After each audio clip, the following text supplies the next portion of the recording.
DCU Daily. Here we are to end the week proper. We are going to get started with, of course, everything news related, and then obviously get into the stuff that people really want to see. But first things first, news stuff. We do have a little bit of a sadder opening, and we'll get to that soon enough. But outside of that, we are going to get into all sorts of box office stuff. Of course, today is Friday, so box office projections are the norm for Fridays, and then MovieTalk Madness. We're going to be talking about Disclosure Day, a little bit of Masters of the Universe, a little bit of Project Hail Mary, as well as any other things coming out soon, hopefully. And then a bit of MCU Weekly, mainly a lot of Spider-Man stuff today, but a couple rumor stuffs and a couple Doomsday things, but mainly it's Spider-Man related, whether that be Brand New Day or Spider Noir. Then, of course, we have our quick hits. And then finally, we have DCU Daily. Not a ton of DCU Daily news, but that's okay. And with all of that, let's get this party friggin' started, everybody. Let's go. It doesn't seem to matter what I do. I'm always the number two. All right, mister, I need to paint my abs on to get nominated. You don't see Robert Downey doing that. You're kidding. Robert You're Downey. kidding. I can't open the envelope without the... Warner Brothers is heading back into the Matrix with a new movie in the works. Wonder what other surprises are in store. I want to be Bruce Wayne. I like that. And you're gonna love me. There's the shot right there. That. Okay, we don't need to see chorus. Right there. You look ridiculous.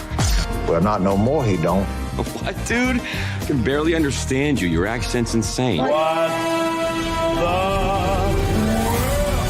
needs now? Give me a hand up. Nope, I'm actually okay. Thank you very much. Oh, wow. Wow.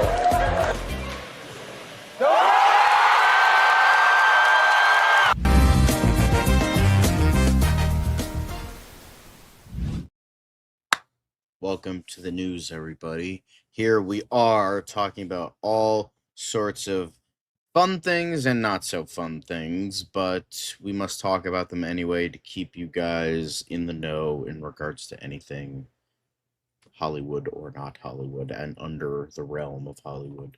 But of course, we have Monique in the chat. Hello. Thank you for... Oh, that sounds really good. That I would eat. And happy birthday to you. Thank you for dropping in even on your birthday. You don't have to do that. Like, if you have like other more important stuff to do for birthday stuff, then please don't like come in. Like, what is this? Come on, we're not birthday quality. All right, go do something more engaging for your birthday. Like, come on now. But speaking of engaging things, we have Dan in the chat. Hey Dan, how you doing, man? I'm doing better than yesterday.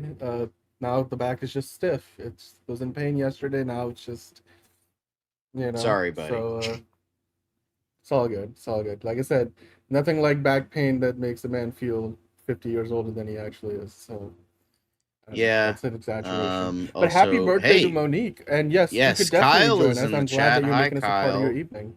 And Yeah. no, come on, we're not birthday quality. And yeah, Dan will feel better. John, He just take needs the to take more compliment. Advil. Yeah.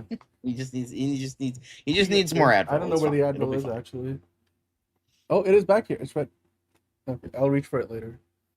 Weird angle. Okay, so unfortunately we do have to start with very sad news. We were literally just talking about her the other day, and I don't want to say I started something. I'm just saying, like, it's kind of ironic how it happened. I blame you, John. No, but I'm not. But I mean, this isn't the first thing that's happened, like, in terms of mentioning something and then something happens. But unfortunately, Marshall Lucas, who famously edited Star Wars along with two other writers, essentially saving the movie in the edit, unfortunately has passed away at the age of 80. She passed away about 2 days ago due to cancer. And I'm sure that there are going to be a lot of people celebrating her legacy, her life. She not only did Star Wars, but she also did American Graffiti, George Lucas's previous film. So, I will say, she doesn't have the greatest mark in history, but she did save a franchise that probably wouldn't have happened without her and the two other editors that made Star Wars what it is today, along with everybody else. So everyone's like, oh, she's the reason why. Well, there are a lot of people involved that made Star Wars what it was. And she is a major factor, as well as the other two editors. It was a combined effort. So I would just like to state that it wasn't just her, because without the movie, she could not edit anything. So it's like, it was a whole in company thing, but still sad to see, and her legacy will still not be forgotten. I still got, although going from edit to not edit, I do have the Ralph McQuarrie concept art book. The little I thought this was gonna be bigger, because I'm like, oh, this thing's only $5. Yeah, I'll take it. And it turns out it's a desk version, but it's still really good. So it just goes to show how different Star Wars became, going from this to the actual, edit. Anyway, but Dan, do you have any nice words for the lovely woman that made Star Wars what it is today? Yeah, I was shocked to see this, and when I saw this earlier, it wasn't really getting a ton of attention. Now I'm seeing it as like one of the headlines of the night, of the day. Hello, Kyle, by the way, and yeah, rest in peace, Marsha Lucas. Yeah, and hello, Hunter Riggy. We'll get into all that stuff later. And well. also the two other editors, by the way, were Paul Hirsch and Richard Chu. They were also the other editors who saved Star Wars in the edit. So what I also saw was that Marsha Lucas edited. She got an Oscar for not only Star Wars but also American Graffiti, right? Which was she did. What gave George Lucas the platform. All the stuff she edited was American Graffiti. Alice Doesn't Live Here Anymore, which was one of Martin Scorsese's first films. Obviously, all three Star Wars movies, and then the American Graffiti sequel. So, Return of the Jedi was her last bit in regards to being a major editor, but in terms of editorial department, she was an assistant editor on THX 1138, which was one of George Lucas's previous movies. She was a supervising film editor on Taxi Driver, as well as New York, New York. So she did work with Martin Scorsese a bunch, and then she produced a couple of things in the 90s and the early 2000s, but nothing crazy. But yes, she essentially, after she divorced George Lucas, she essentially, went off and kind of lived a private life after that. So it is a shame that she would never go on to do anything major outside of George Lucas and Martin Scorsese projects. But what she did do is still, great, and her legacy will not be forgotten. What she did for not just that franchise, but many other films as well. I mean, she was on THX 1138. THX 1130. She was a big part of the early career of George Lucas, and yeah, I mean, she left an impression. Wasn't it just yesterday we were talking about this? That we were talking about on during Tier List Tuesday, because we were doing Star Wars films. So it was a few days ago. Because she had a big role. I mean, she and the other editors had a big role to play in saving the Star Wars we know today might not have existed if it weren't for her and the team of editors she worked with. And they did some wonderful work. But this was one of those it's a big deal, but it's not a big deal in the sense that not a lot of people probably recognize this, other than, I mean, obviously, she's always going to have her name attached to Star Wars, and I don't know if George Lucas released any statements or said anything. I don't know if the articles went into that, but yeah, I mean, hey, I hope that we, in that new museum that George Lucas opened up, hopefully there's going to be eventually, if it's not already, an exhibit that kind of showcases, what we call the magic of movie making, but it's cutting film. They were doing it in optical printers and stuff back in the day. The machines could fit the entire room. We talked about it the other day. Christopher Nolan was the only production facility in the world that's left now that does that work. Nolan was showcasing that, and you could see back in the day, that was the only way you could cut film. Literally, you were cutting film, and and when you're working with the original reels, because when you get to the final cut, that's what you work with, and you stitch all the pieces together. it's like this, nowadays you make an edit and you can hit Control Z or Command Z and go back. You can't really do that. It's like this very destructive way of editing, like, where you can't make a mistake. So, and she played a big role in that. And obviously I'm getting to the technicalities of it, but you have to have because like an editor has a bigger role than just following a list of, edit cues or something. It's more, you also have a creative voice, and she was a part of that creative voice, which helped give us the version of Star Wars that we all love it in, today, as well as the many other movies that she was a part of. But yeah, it was reported late in the, yeah, I mean, George Lucas will, probably put out a statement sooner than later, if he hasn't already. So, but yeah, our thoughts and condolences go out to Marsha Lucas, and her friends and family. This is like, she might have been 80 years old, but it's never too early for anybody to pass, and it's always leaves a mark on the people that you're loved by most. And yeah. Yes. So we'll very keep her in sad our to thoughts and see, prayers. but she has a lot of great work behind her. But with that, next up we have some box office stuff. And that is, of course, going to be mainly about Backrooms, because that's the new film coming out this weekend. Kane Parsons, directorial debut at the ripe age of 20 years old. What the hell were you doing at 20? I wasn't doing anything as important as this. Come on now. I'm gonna go and cry in a corner for a minute, John. I'll be Get back here. You're not going away that easily. No, he is leaving.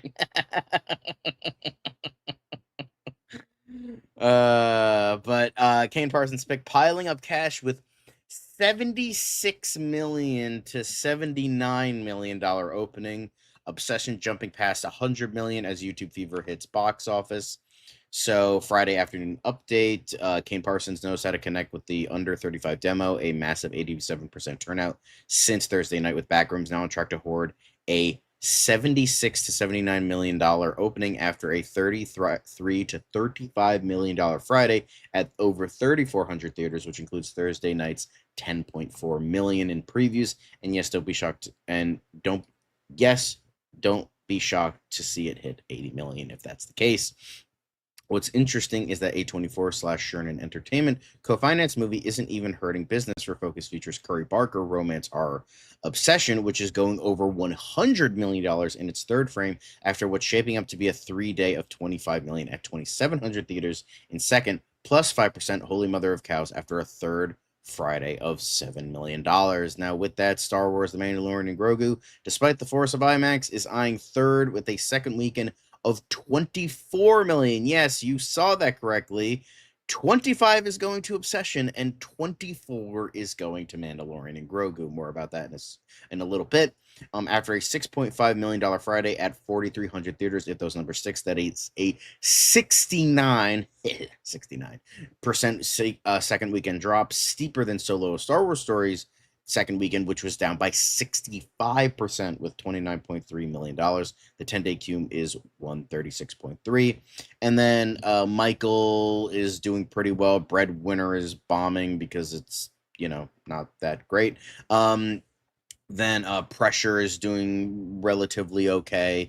So yeah, Backrooms seems to be the killer this weekend, and it's the 1-2 punch of Backrooms and Obsession, apparently, for Star Wars. Not even little baby Yoda can survive the wrath of the Backrooms and One Wish Willows. So, what a shame. Crying so much.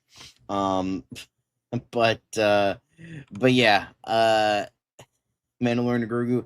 This is specifically about losing the domestic box office #1 spot to Obsession. The Mandalorian and Grogu has been toppled from the #1 spot at the domestic box office by an R-rated indie horror film with a budget of less than $1 million. Well, it's not exactly indie because it was, distributed by Universal, but it was initially made for like a very small amount of money. Well, small in the realm of Hollywood, that is.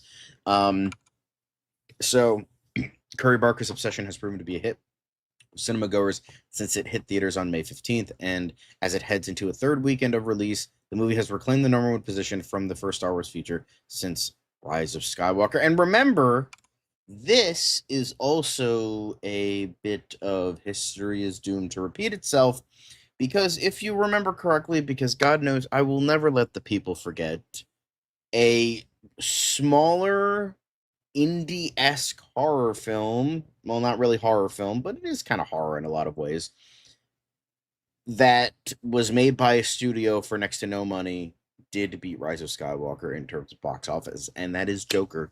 Remember that Joker did make more money than the Rise of Skywalker, by a couple million. I think I think it might have been like 10 million, maybe like 1 million.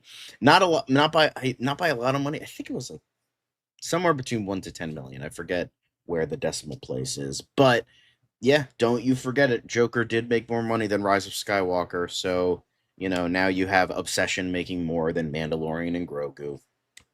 Good for Obsession, and we'll see how Backrooms does, especially if it's making that much money in one weekend, which still that's a lot. I mean, that's even more than what Obsession made.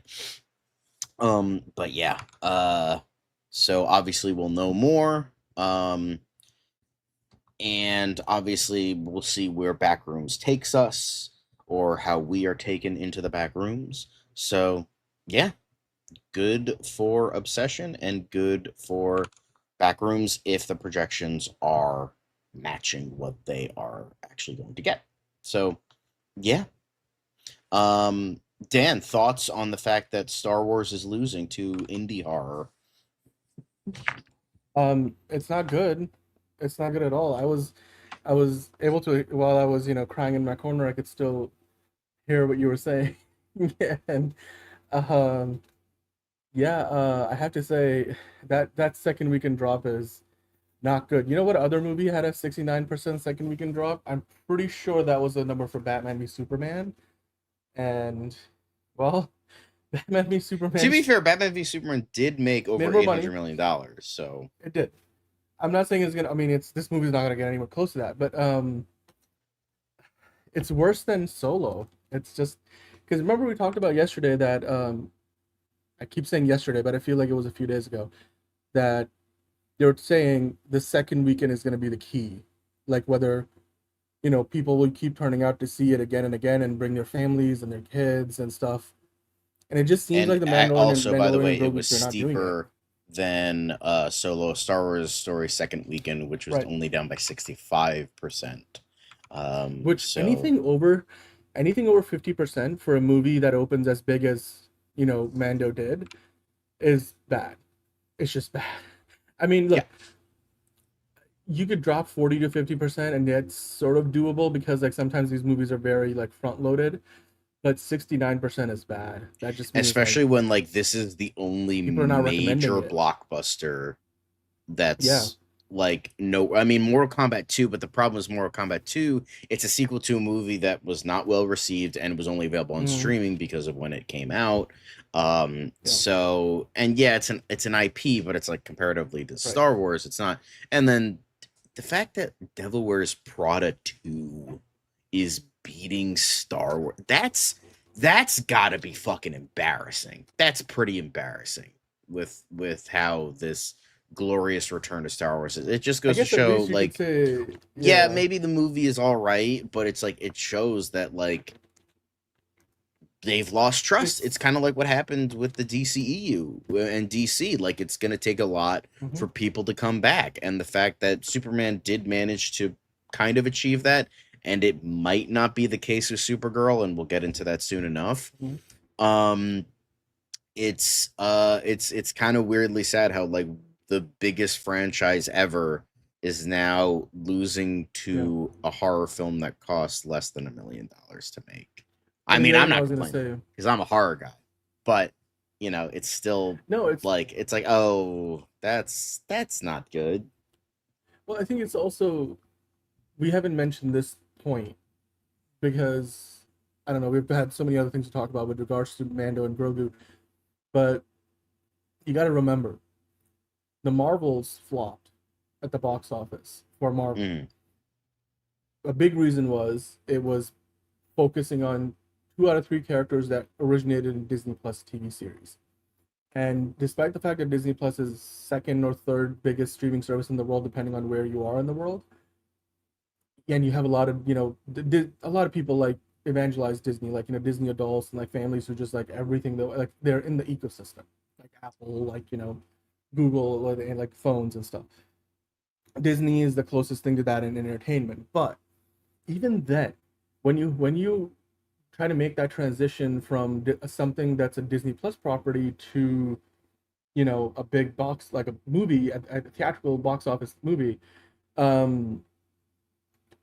don't think anybody's rooting for this movie to fail, Kevin. It's just the numbers are there. Like, it's like nobody has to root for this to fail. Like, the trades aren't the ones, that are not like, everybody who writes about, who's written about the movie has gone and seen the movie. It's more just people in general, and like people aren't voting with their wallets. And like I was saying, like with what happened with the Marvels, when you try to make that transition from Disney Plus to theatrical, it so far we haven't really seen that. I can't think of an example where that worked really, and I feel like that's why maybe Amazon Prime decided to put that new Jack Ryan movie, which is in the same continuity as the show that they had, right on Amazon Prime, because they probably were like, as much as people like John Krasinski and they know Jack Ryan, it's not likely they're going to go see a Jack Ryan movie in theaters, when even though the movie kind of exists on its own and you don't need to watch the show for it, because it's just that transition just doesn't seem to work. You can go the other direction from movie to TV, but like, I think, in this case, and as somebody who has seen it now, and I feel like a lot of people out there, I was like, look, it's like a bunch of episodes of the show. Like, it's like the even the quality of the VFX and everything ultimately felt like it was on par with the show, but not too much more. So I guess a lot of people might just wait to see it on Disney Plus, and where it probably should have been in the first place, but or yeah, well, been I mean, just a season 4 or like a couple specials. The only exception to this, but it's not even really the same thing, is, remember Moana 2 was meant to be a Moana TV series on Disney Plus. Then they changed their minds and turned it into a movie, put it in theaters. But in that case, it's different because the first Moana was a theatrical movie. So when they said Moana 2, people were like, oh, like the people were just, that song. I, remember going to the theater and like, that was wild. And every dad knew about the songs 6 years ago. You just don't have that with The Mandalorian. So even if it is Star Wars, so, and the last season of The Mandalorian came out 2 some odd years ago, I feel like. So there's also that gap. So there's a lot of those things that are just playing against it. And the reviews weren't glowing either. Like, it was sitting around 60%. So it was like almost an even split with critics, and then audiences aren't exactly giving it like an A+. Like the cinema score wasn't terribly high. So as much as we love Grogu, I just don't think people are like gonna run to the theaters for it. Devil Wears Prada 2 did really well because it's the first time we've had a sequel to a movie that was 20 years old. So legacy sequels still care, and it's like, in that case the star power works in its favor. And then obviously Michael Jackson, people want to see people have been waiting for a Michael Jackson biopic since before Michael Jackson passed away.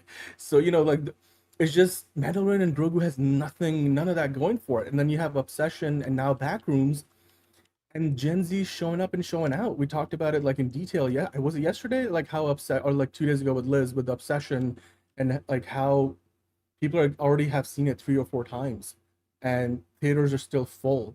And it's also because those movies relate to a whole generation. So it's like, but like, again, everything I keep talking about, none of those, you can't check that box for Mandalorian and Grogu. Like what, like like why did this movie happen, John? Like, I don't think you've seen it yet, right?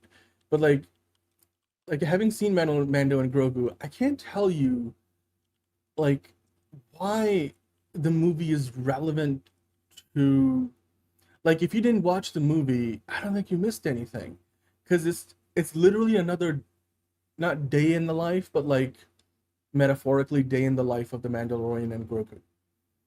Like, we've seen them do stuff like that before. They introduce a few new characters and stuff, but it's just ultimately not, it just didn't feel like it should have been a movie. Like, or if they wanted to make it a movie, then there needs to be some like bigger, the stakes weren't high enough, and yeah.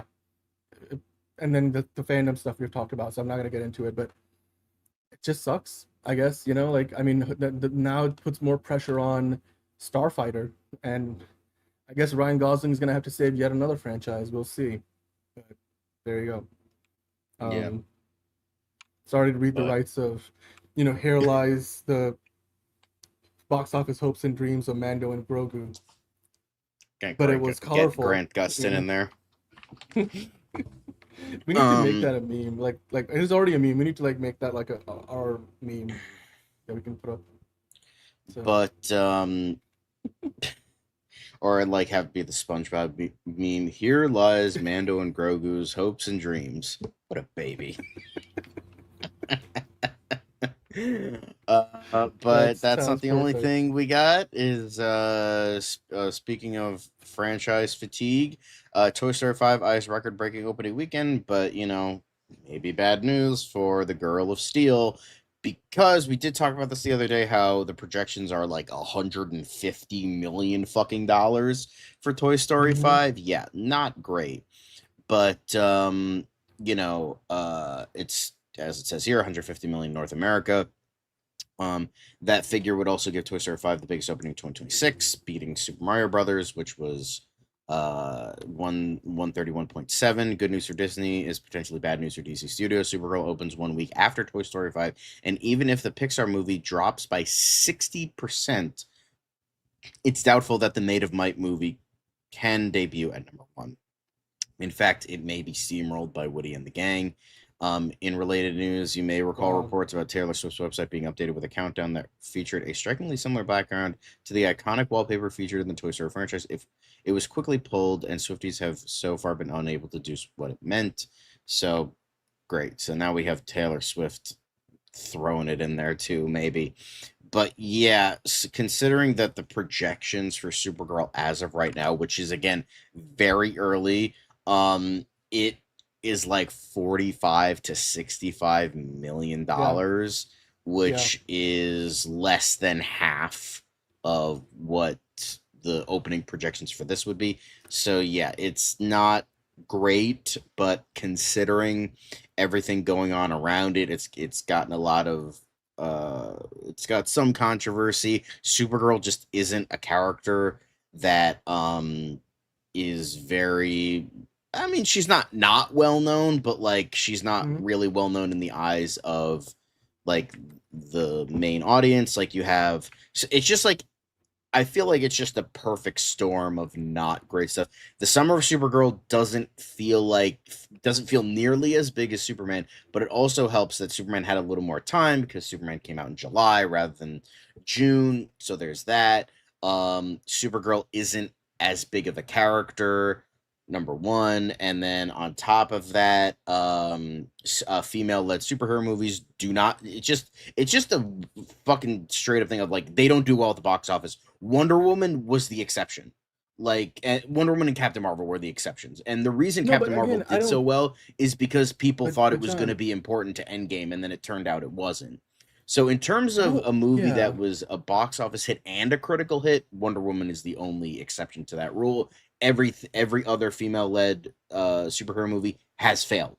And then, so it doesn't help that it's after Toy Story. It doesn't help that there have been controversies of a bunch of people shitting on the movie because of Millie Alcock. It doesn't help that she, is making controversial statements, which are not really controversial, but to the end cells, they are controversial. But the Summer of Supergirl doesn't feel as big. And the character's reputation, it seems like that Supergirl might have some longevity if the movie is that good, which I don't think it will be, because another point is the fact it is based on a comic that's not really either well known, or if it is, most people don't really care for it that much. Just going off of the people I know, I mean, that could be, outside the realm of what I know, and it's actually the fucking most revered comic book ever fucking made and all that shit. But, from what I've seen of comic book fans and not, from all walks of life, they do not really care for the Woman of Tomorrow comic book. So it's just kind of this perfect storm of, yeah, this is probably not going to be a major box office success, even if it is. The reported budget is like 165, wasn't it? Like that was like kind of Mm-hmm. where Yep. around where it was. Again, that's allegedly, as we don't know the budget yet. And including the advertising, which might be another 50 to 75 million. That's Yep. around like 250-ish. Well, And so it's gonna need like 500 million to like make even marginal profit, and it seems like that's not going to no, be the case. I don't think. Well, okay. The math that I know about box office, here's what I was saying. If it does have a $165 million budget, which I think actually James Gunn said the last time we heard James Gunn talk about it, he said it might even he hinted that it wasn't even 150. So it's possible that it's just being over reported. Um, what and then the marketing budget, I bet you like 50 to 60 million is probably where they're at, considering the amount of marketing you're seeing. And then brand partnerships are usually kind of subsidized in the way that the brands are sort of paying up for them. So it's not like Warner Brothers isn't spending money. So the more brand partnerships we see, those are cheap for the studio, or like social media partners, like the WB partner hashtag that they use. That's not something where they're not going to spend. Most of the money that they spend is on the ad spend, like the ad dollars for like ad spots, commercial spots, um, putting physical like posters and billboards out in the world. That's where the money actually goes. Most of the money goes, and then digital ad campaigns. But as far as like social media viral marketing goes, that's cheaper relative to that. And then, like I said, the brand partnerships are paid for by the brands. Um, what I was gonna say is, if they're in like under 200, hi Tony, how you doing, man? If they are, let's say at most 200 all in with marketing included, P&A as they call it in the industry, you just need to make 350 to like break even more or less, and I think they can do that. It is worrying to me though. Remember they put that reel out about Supergirl's coming to a city near you, and that has resulted in no mention of a tour of any kind. And I'm wondering, because it sounded very similar in tone to what they did with Superman, except they announced the tour dates and they did all that. Maybe they're seeing some awareness numbers like what we're talking about, that it's just not high enough, and maybe they pulled back, or they decided, you know what, we're not going to do the tour. Um, that would be a concerning sign, because they're probably thinking, okay, maybe it's not worth putting in the kind of money into marketing this movie, because they're not expecting as big of a return. And then the Toy Story numbers make sense, because even if it opens anywhere between 130 to 150 in its opening weekend, the second weekend, even if it goes down 50%, all good, man. We were glad that you're watching, Tony. We're just glad to see you in the live chat. But if Toy Story makes 60 to 70, maybe 80 million in its second weekend, then um, Supergirl would be in a bit of trouble. We've been on for like about a half hour, but it's okay. Like, we're still in the early parts of the show, man. So yeah, I'd be concerned. I would be concerned about Supergirl quite a bit, because not only is it that the week after Toy Story Supergirl comes out, but if I'm looking at my movie release schedule, which, let me pull it up real quick, and I believe the week after Supergirl comes out, we have Minions and Monsters, which is another big family animated movie. And then the week after that, we have the live action Moana movie. And then the week after that, we have the Odyssey. So, and then, 2 weeks after that is Spider-Man Brand New Day. And not to mention, the week before Toy Story 5 is Disclosure Day.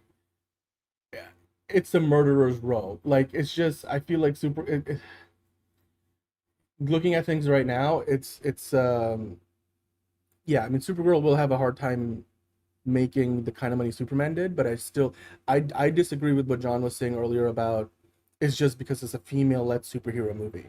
I don't think that's the case. And talking about like, incels online and stuff, sure, they will always do what they do. But here's the thing. They're always going to be a vocal minority. And the vocal minority does not matter as much at the box office. The general movie-going public does. And hey, figure drawing. So what I'm going to say is the lack of awareness for this movie, and ultimately, I guess the lack of, the lack of interest overall in the character. That's the biggest reason why I think Supergirl, because John, like, think about it for a moment, right? I'm just gonna quickly, because like Figure Drawing and Tony making the same point that I'm making. It is a murderer's row of movies at the box office. Like, starting the first week of June, Masters of the Universe, and then the Scary Movie, which is, gonna have some audience, but Masters of the Universe comes out, then Disclosure Day comes out, then comes out Toy Story 5, and all of those movies have built-in audiences of big franchises. A ton of people are going to show up. A lot of millennials are going to show up for Master of the Universe. A lot of millennials and people of all ages are going to show up for a Steven Spielberg alien UFO movie, and then, of course, Toy Story 5, everybody's going to show up for that, all the families, the kids. Then, John, Supergirl is sandwiched right between a Toy Story movie and a Minions movie. It's, and then it's not, like I said earlier, like, it doesn't end after Minions. You get the live action Moana, you get the Odyssey, and 2 weeks after the Odyssey, you get Spider-Man Brand New Day. It's like all of those movies have more recognizable things about them, whether it's the characters in the movie or the directors, working on the movie. It's just or just in general, they're sequels to already well-established, known franchises. Unfortunately, Supergirl doesn't check like any of those boxes yet. And maybe in hindsight, what DC Studios will think about is, as much as we wanted to put Supergirl in that spot, maybe they should have put it in like a less crowded part of the summer, or maybe they should have debuted it, like now, like in May, sometime in May, or maybe in April, or maybe like move into the September time. There is, I think, on the low end, Supergirl could go below 300. I still feel on the high end it could overachieve and go over 400. If it's somewhere in that range, it's still profitable, more or less, like barely, but yeah. I don't know, John, like, you look at those release dates and it makes sense. Like, it's not just Toy Story 5 though. I think it's Minions, it's Disclosure Day, it's the Odyssey, even Spider-Man will affect it in terms of the long tail of Supergirl. And yeah, like, it doesn't really stay. I don't think any, like, if you did a, let's do a quick game, John, before we wrap up this segment. I'm gonna ask you a, one or the other, and you pick one, right? Okay. So since Supergirl comes out a couple of weeks after Masters of the Universe, let's say you haven't seen that yet. So Masters of the Universe or Supergirl? And you gotta pick one. In terms of what I just No. We're just gonna roll through a quick comparison. I'm just saying, like, if you were, in terms like, of what I think is going to be a hit, or what I would prefer to see. No. If you were walking into a movie theater right now, and I just asked you, without knowing what, it's a quick game. You guys get in the chat too. We're just gonna do like a, if I pulled up microphone on you and said, okay, so you're here to see a movie. Would you rather A or B? And you just gotta name one. Okay. So Masters or Supergirl? Masters. Okay. Disclosure Day or Supergirl? Disclosure Day. Okay. Toy Story 5 or Supergirl? Supergirl. All right. Cool. But I can easily see a lot of people saying the other. Even on the weekend Supergirl comes out, especially when it's like a family film, and Supergirl is not a family film, so there's that too. I mean, it's less of but than Toy Story, but not okay. But Jackass or Supergirl? Supergirl. Minions or Supergirl? Supergirl, I guess I have to. Okay. Moana live action or Evil Dead Burn or Supergirl? Evil Dead Burn torches fucking both of them, and it's not close. Like, okay, got it. Hello. I know. Okay, all right. Monique would prefer Jackass or Masters. I mean, Masters for me. All right. Movie Spud would pick Supergirl. Tony's pill. All right. Now let's go past that a little bit, right? The Odyssey or Supergirl? The Odyssey. Spider-Man Brand New Day or Supergirl? Spider-Man. Yeah, there you go. I feel like Supergirl won 3 of those 8 that we just went through, more or less. Yeah. And that's the problem right there. Because I feel like a lot of people will walk into the theater and look at the choices. Although, to be fair, Masters of the Universe Supergirl doesn't have a lot going for it either, because that's like mainly a Gen Yeah. X crowd kind of movie. Not saying they don't Yeah. exist, but it's a weird demographic because I don't think a lot of Gen Xers are seeing a lot of movies, because they're kind of like, you have like the ultimate like boomers and older crowd that are seeing shit like Pressure, where it's like, oh, I remember this, my grandpappy, you know. It's like I you get have it. that whole I thing. get it. And then you Still, have the super but, young I mean, crowd that's going to see like Toy yeah. Story 5 and maybe Supergirl, and then of course Minions. But Supergirl has, I think it's kind of funny because Supergirl has a better audience than Masters of the Universe, and I do think Supergirl is going to do better than Masters of the Universe. Whether like, because it's just like, it's a superhero movie. It is still a trend that is lively, depending on who you ask. Maybe not as much as like the height of like 2018, where Infinity War and Black Panther and Aquaman were coming out, but it's still big enough that that's more likely. And Masters of the Universe has kind of been a franchise that people have been trying to resurrect for the better part of 30 years, and it just hasn't worked. So, you know, and now nothing against the movie. Like maybe Master of the Universe will be better. Maybe it'll surprise me, but it's just Master of the Universe is just a movie where I just think it's like not a lot of young people know it. It's just like young people like me. I'm aware of Masters of the Universe. Like I know the memes and I know all that stuff. And with the marketing I've seen for Masters of the Universe, they are trying very hard to get the Gen Z crowd. Like they did the Spider-Man meme with Dolph Lundgren, Nick Gazeltine, and like a statue of He-Man. They've been like doing all sorts of like, oh hey, like kind of like a lot of memes and stuff like that. Or they did the thing, hey, what's going on? Like that whole fucking meme with He-Man. So it looks like they're trying to get that Gen Z crowd, even though I don't think it's gonna work. Now, our Gen Z are gonna see, yeah, hi, I'm Gen Z technically, so I'm gonna be going to see it. I know Gen Z friends of mine that are gonna go see it, but it's mainly the people that remember that franchise are people like Tony, that Gen X crowd, or, you know, the maybe like older millennials, and maybe they'll bring their kids, but it's like, again, not as likely. I think Supergirl has a wider demographic. It's just, it's sandwiched in between two big movies. And Masters of the Universe is already going to get torched by Toy Story 5 anyway the next week. So, you know, that's just my thoughts on it. I don't think I don't think that, obviously we'll see what happens. Right now we're just waiting for back rooms and see how that does in comparison to Star Wars. So we'll see as the days go by how accurate I am or not accurate, because I think I am, and then I get torched. So we'll see how it goes.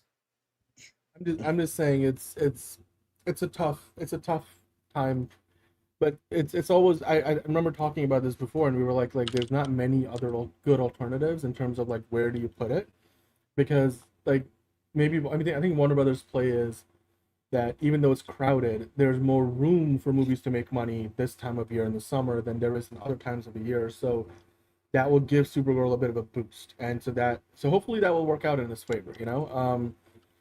There's look, it's going to be very interesting to see if Masters of the Universe makes more or Supergirl makes more, because I would put both of them in a similar territory in terms of what their box office long range projections are, as well as, you know, awareness level and everything we've talked about. So yeah, I mean, a lot of us will probably go see all of these movies, but I'm just saying for the average moviegoer, because you need the average moviegoer to really drive your box office, a lot of those folks, you know, they have those choices, and it's like, I'm just worried that in a lot of those situations, Supergirl might end up being the second or third best choice, and so unless you're there to see two movies in one day, you may choose the other option. So, but that's, you know, Supergirl will hopefully have a long release window, and then that will help it, because also there'll be a lot of talk online about Man of Tomorrow filming in Cleveland. We'll be talking about that later. The Batman 2 will be filming, so, you know, the superhero genre is alive and well, and hopefully that will give a bit of a boost to Supergirl as well. And then we still have that, you know, that last mile marketing, like the last 3 weeks before the movie comes out, they're gonna crank it up, and then we'll talk about that later in the show, and hopefully that will push the awareness levels and everything up on social media as well as just in general for people walking into a movie theater. I But mean, yeah, my we'll see. friend who's Gen Z, I think I've talked about this on the show before. He's just like, he's going nuts. Like, and he's a cynical bastard, like most Gen Xers. So, you know, he is like putting away all of his cynical bullshit just to go fucking become a kid again, get that drink cup. Hopefully, you know, when I go to my movie tomorrow, hope maybe they'll still have them if I'm lucky, but we'll see. Yep. Yeah, so it's just like, yeah, He-Man is bringing the best out of people, I guess. All right. Let's Yeah. keep going. Let us keep going because now we have Movie Talk Madness to get into. And the first bit is about disclosure. Speaking of Disclosure Day, we have this behind the scenes like featurette of you know, various stunts, filming, all that stuff. So yeah, awesome. Love to see it. The goat right there. Wait, John, that was a Cinema. real train, not CGI? Yeah. Nolan, this motherfucker Um, spitting.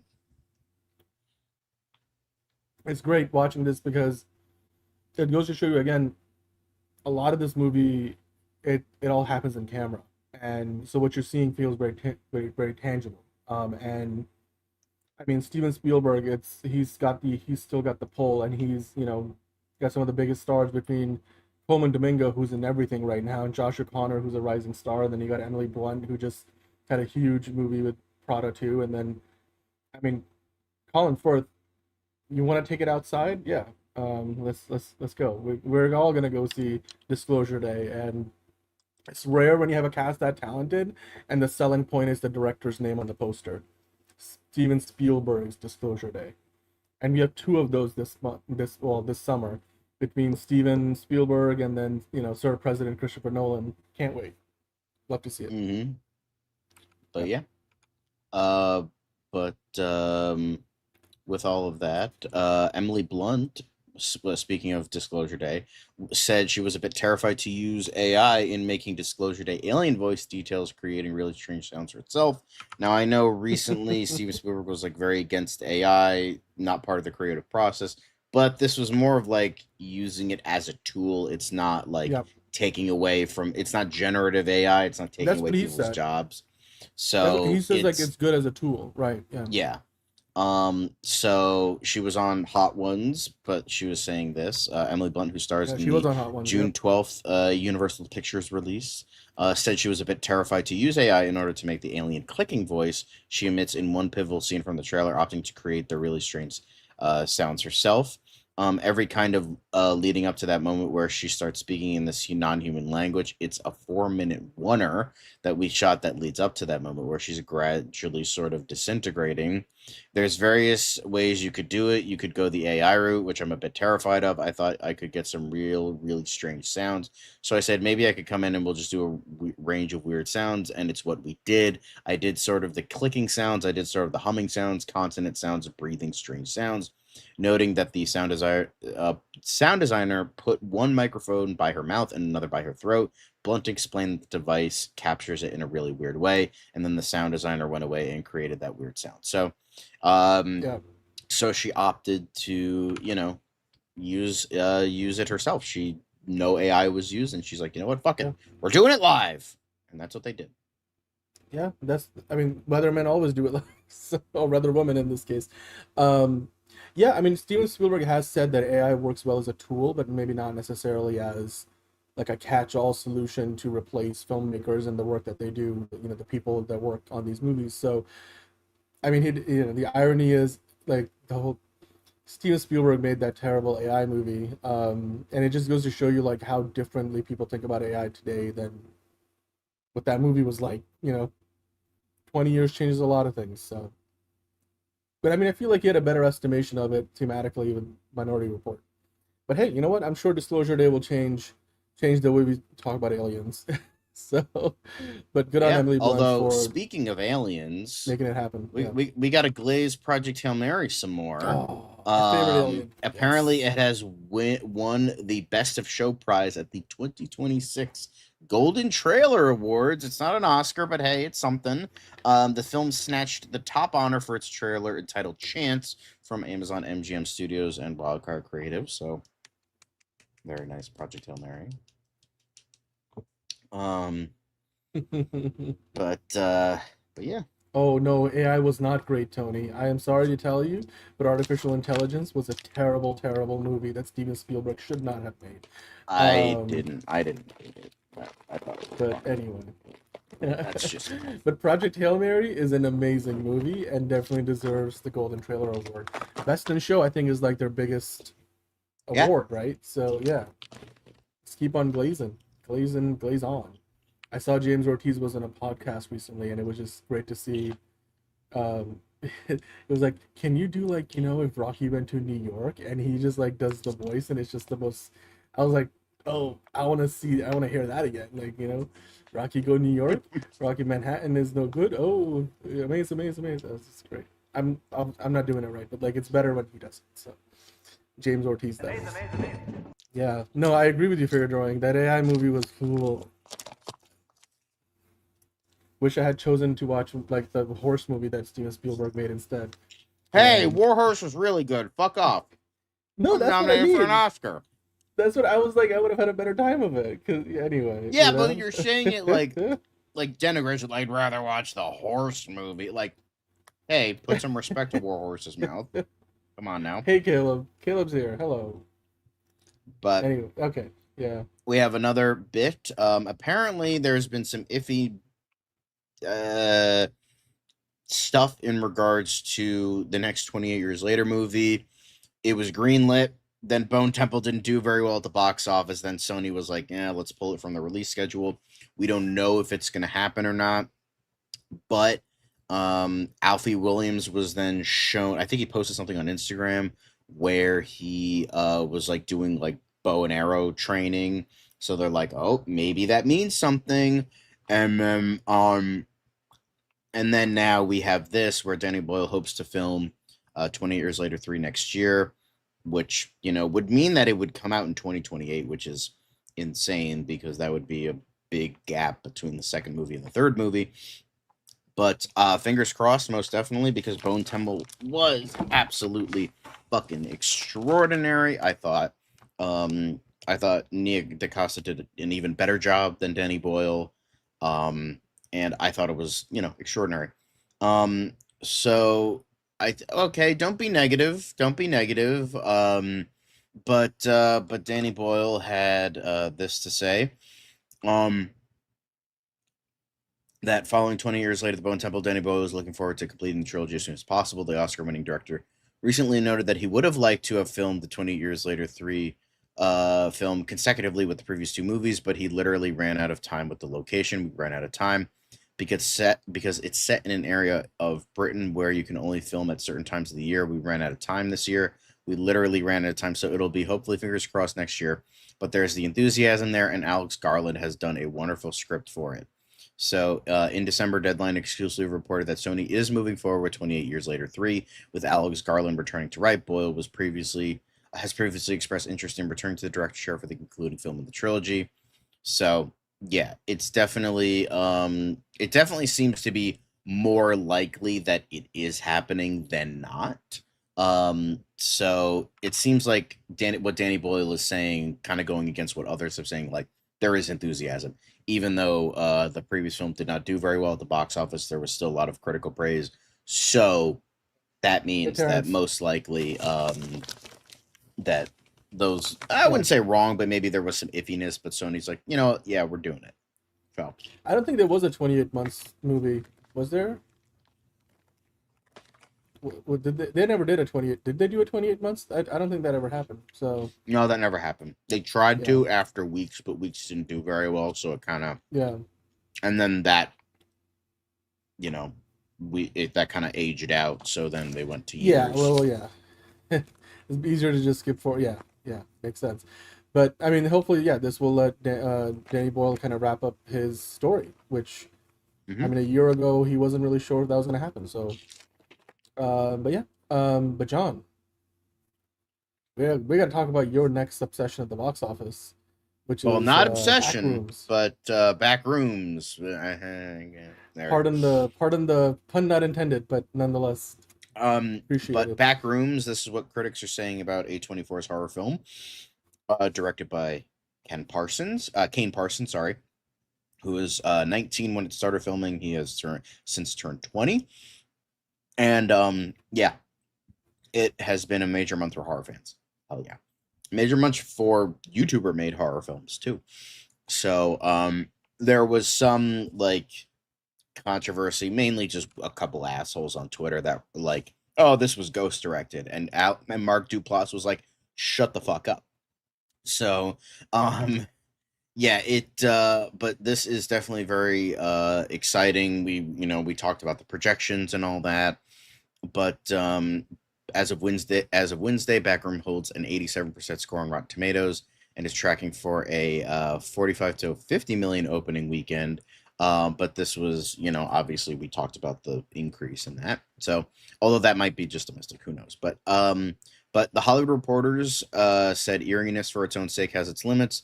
The longer we spend exploring the back rooms, the less frightening and more random these oddities start to feel. So more of a mixed review. Backrooms is unquestionably a horror film, but at its core, it has less in common with slashers, torture porn, and haunted house chillers than with the likes of David Lynch's Lost Highway. There you go. Caleb. Yep. Caleb, your boy was mentioned. There you go. You excited? You excited now for Backrooms? Now are you gonna say you're excited for Backrooms? And then YouTube critic Jeremy Johns, whose review I did see because it was recommended to me. I'm like, I'm curious. I haven't watched him in years. But he said he praised the movie's found footage elements and balance of comedy, saying this movie is actually shockingly funny at times. There were moments he was clearly going for a laugh and it hit. The audience was laughing, though he kind of felt the movie was too long. The last act of this movie is kind of tacked on as an afterthought. It has its flaws, but I can see the Backrooms working better as a series of online shorts. But by and large, I had myself a nice claustrophobic time. Then Jake Coyle wrote that the backstory is more intriguing than the film itself in his review. As a horror fluorescent lit riff on Michael Gondry's Eternal Sunshine of the Spotless Mind, Backrooms doesn't quite work. While the movie finds a potentially insightful pathway to a story, it can't bridge its very physical wall-to-wall carpeted labyrinth with Clark's mental state. And then Backrooms is one of the most out there surreal art horror features since David Lynch's Eraserhead. Another David Lynch mention. The web series might boast 200 million views since debuting in 2022, but this movie is most certainly not for everyone. It favors opacity, half-glimpsed creatures, and a steady sense of unease over crowd-pleasing jumps, and is sure to spark endless debate and interpretations among those who aren't bored silly by it. So it seems like it's very mixed. It seems like this will be more of a fan-driven film than critic-driven film, where it's like a lot of surrealness, unease, but it does have its problems. So, yeah, very exciting for Kane Parsons, though. I mean, again, he chose to do this instead of go to college, which honestly, probably a good thing, because he's probably, instead of being in debt, he's gonna be fucking making money from this. So good for him. But yeah, this is awesome to see. Yeah, I mean, I'm not gonna go see it necessarily, because actually, you know what? If it's more thriller than horror, then I might actually go see it. I'm genuinely intrigued by the movie, so yeah. But you're not wrong, Tony. It's the thing where YouTube is gonna be airing the Oscars in a couple of years, and if more movies like this, keep doing well, then there's a very good chance one of them, or maybe a couple, might be picking up Oscars. And then, I bet you the CEO of YouTube is going to be at the award show that year. So not that, I mean, these movies are being made by filmmakers who were discovered on YouTube, but they're coming out through like other places. But it's still, I think it also, YouTube is uniquely suited to like low budget horror movies, because if you're releasing a movie on YouTube and that's how you become well renowned, you're probably somebody who's working with limited resources, a very small budget. And then nowadays, the barrier to find an audience is so low because YouTube is the biggest streaming service in the world, and everybody can watch it for free, if ads or otherwise.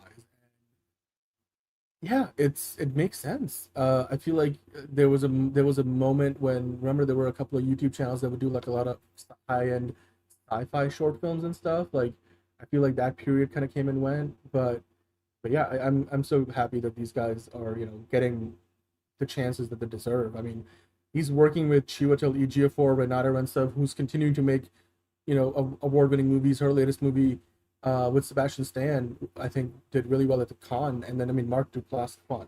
Renee Redzepi also was nominated for an Yeah. Oscar, so there's that. She was. That's true. She was. I mean, just this year. So, this is worth a watch. John. You gotta let me know how horror-y is this movie. I mean, if it kinda is walks the more like line- unsettling, fucked up, then you probably won't like it. But we'll see. We'll see how it goes. I 'Cause still haven't gotten like my a ticket thriller, yet. I but still not- haven't got my ticket. Yeah. I'm just not. I don't do like pure horror for the sake of horror. I prefer thriller horror, like stuff like Shutter Island. Has horror elements Out. in it, but you would Get Out is another one. I enjoyed that too. And if Backrooms kind of threads that needle, then it would be. I mean, perfect do for you me, like so- David Lynch stuff? Yeah, Okay. absolutely. Yeah. Maybe you might like it. Not everything like that. I didn't like his Dune, but then. Well, okay. Even he hates Dune. Like, come on now. That's true. That doesn't even That's true. count. But I also like how this was mentioned, going from the Mhm. tainted yellow walls of the back room. Now we go to a full spectrum of color. Because somebody I thought you asked would love Travis this. Knight, who, is doing Masters of the Universe, like, hey, bro, color. Color? And he's like, color. So, so Masters of the Universe director Travis Knight says modern movies are losing color, and he wanted to fight back. Inspired by the polychromatic splendor of the original Filmation cartoon, the filmmaker pushed to make Eternia feel vibrant, surreal, and alive, even as the filmmaking process kept pulling things towards gray. So, I mean, to be fair, there is a point of Eternia that is gray, Castle Grayskull. So, I mean, that you have to like forgive a little bit, but it definitely feels like Technicolor vibes. It does have like kind of earthy tones as well, which isn't inherently bad. Like, for instance, if it works for it, if it makes it like for The Long Walk, the gray earthy tones works for that movie because it's supposed to be depressing dystopia, post-war torn kind of world. So that makes sense. Like Long Walk, that worked, and there were no complaints from me there. Obsession wasn't like exactly beautiful color spectrum either, but it's also a disturbing story about like losing oneself and relationship stuff. So like that's fine. Like if there is a reason for it, it's just like, but when you have like comic book movies that are supposed to like be like throwing up color, whether it is Marvel or DC or any of the other smaller independent branches and companies that also produce that stuff, which is rarer, but mainly Marvel and DC. But it's just like, and then it's just like the most boring shit imaginable. Like it's like you look at the cover for like one of the Civil War titles of comics, and it's just like it looks like a Pride Parade shit on the cover. Compliment. And then you look at the airport fight in Civil War, the movie, and it's just the most dullest fucking gray shit imaginable. And I'm like, what the fuck? This is why, like, give me some color. Hello. So, it feels weird to me. Like, it's just like, there's this like fear of color. I understand like with how movies are filmed and then, post-production, they're like processes to, that it might make things more earthy, more gray. So I'm not talking about the choreography. I'm just talking about the look. I'm just talking about the look. That's it. Like, I'm not talking about the actual fight sequence, The muted or color anything palette like that. is what the Russo brothers do. That's kind of their thing, you know. It's not even muted. It just looks like boring. It looks fucking. It looks more boring than the back rooms, and that's the whole point of the back rooms, is that they're supposed to be mundane and boring. So, like, yeah, I just want some good, nice visuals there. That's all.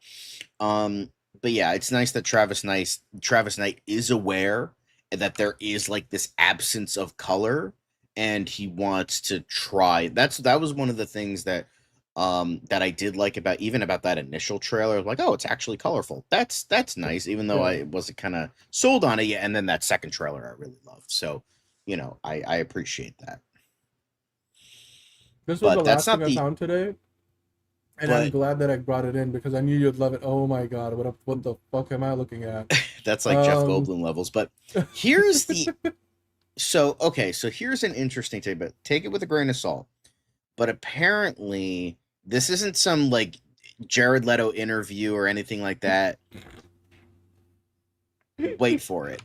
So apparently, you know, as we all know, Jared Leto has not been featured at all. He hasn't been doing tour press or anything like that. He hasn't been doing anything for this movie, and I think that's either he doesn't like it or the studio doesn't want him because he's a piece of shit. So they're like, well, it's probably because away from this. The last few movies have not done well when he's been the center focus. So. Yeah, so it's like a combination, again, a perfect storm, box office poison. He's a piece of shit. The studio doesn't want him, and he apparently didn't like his performance either, allegedly.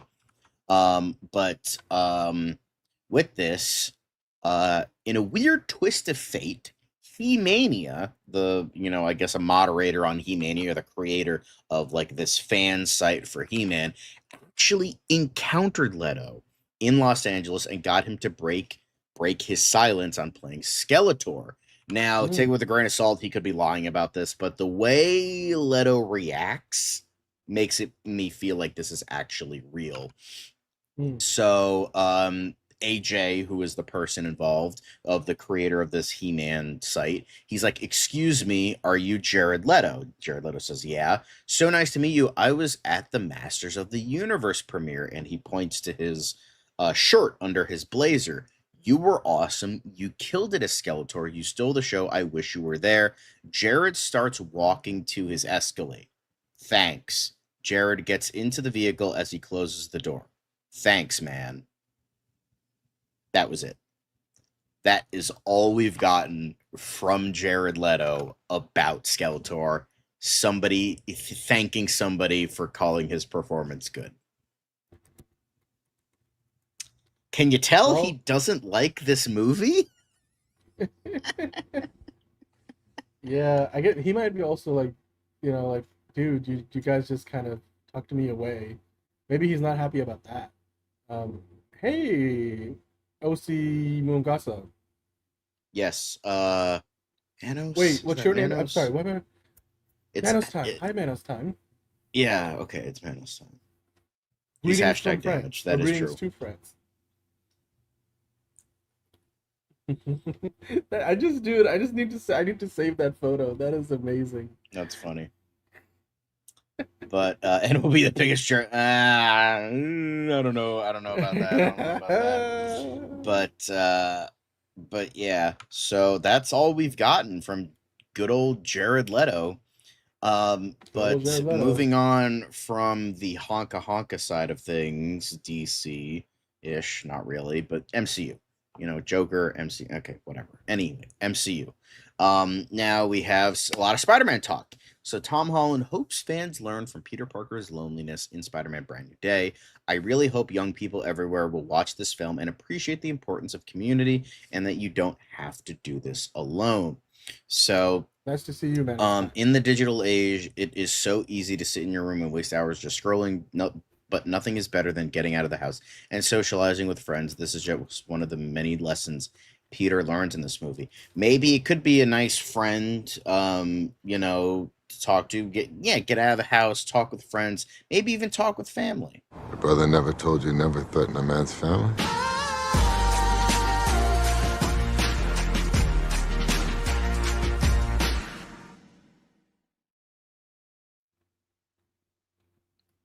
You know, Tom Holland loves all the same things that Vin Diesel does. Yeah. But I think that's a nice That was hard in lesson. the right Like place. it's, you know, it's yeah, like that. Just it's just like whatever you feel about Tom Holland. Maybe you hate him as an actor. Maybe he's in too much stuff. But he seems like a nice guy. He seems like a nice guy. So you know, Tom Holland is okay. genuinely a nice guy, and also he's probably gonna like he's. I feel like, I mean, this is probably an unfair comparison because it's gonna be hard to compare anybody to Tom Hanks, but I definitely see America's dad potential in an older Tom Holland who's gonna be like just dishing out like, you know, wisdom down the years. So yeah. I mean, look, it's true though, because it's also in the movie itself. Peter is feeling so isolated, and you know what? We talked about it though. Gen Zers are the biggest movie-going crowd right now. So, but you know, there's still a lot of folks out there who don't get out as much. I'm one of them. So, yeah, because you have like 17 different jobs, and like you're doing all sorts of things, going back and forth between states. It's like, goddamn, bro. It's true. True story. More of that to come this summer. But anyway, yeah. Well, you got Fiona. That's pretty good. Yeah. Yay. Anyway, but not the only Spider-Man news. All right, Tony. Thank you for watching, but Tony, thank you. We appreciate you, and man, I love seeing your long comments on all of our stuffs. Yeah. Oh, and yeah, and, you know, I gotta take care of the kitties. The kitties are sleeping right now. I was looking at the cameras in the bedroom, so yeah. But yeah, thanks for checking in. Holy Gun Spider-Man. I mean, or Punisher. I don't know. But apparently this looks hilarious. There has been some stills released of your boy, Frank Castle. But but yeah, so seeing them share the screen will be a thrill for fans. Will it actually work? Talking to Empire Online, Tom Holland promised consistency between previous portrayals of Frank and what we'll see in the next Spider-Man movie. I know that there are concerns about sort of taking a sort of R-rated character and putting him into one of these movies, but the way that we've designed the world around him feels very authentic to the Frank Castle we know. There are fun ways to get around the fact that he swears all the time and kills people. According to John Bernthal, the Punisher will not be taking it easy on Spider-Man when they cross paths. Frank Castle is perfectly at peace in a world of absolute darkness. He's not looking for a buddy. He's not looking for a friend. He's not looking for a hand to pull him out of the hole that he's in. He's fine living in there. In fact, all he wants to do is dig deeper. Despite that, the actor added, I think begrudgingly, Frank will tell you, if he had to be honest, he does care about Peter. That's kind of like what Frank is, at least in this version, that he's like, he actually gives a shit about people, which you can't really say for comic Punisher. But yeah. So we do see a lot of really good images from this. We get a little bit of Zendaya. Spider-Man. So she's helping Spider-Man. Oh, very interesting. They're gonna cock tease us this entire movie, as you would say, John. Oh, she's gonna cock tease Spider-Man this whole movie. Yeah. Sorry. I don't usually use that word. I'm getting a look that this is not me talking in my vocabulary. So that's a John word. But this is a better, look at the image of this is one we fuck Zendaya, but we care about Frank Castle. Hell yeah. I just think this is a really funny shot. This is like hilarious because it's like, oh my god, Frank, what are you doing? That's what probably Spider-Man's thinking in the moment.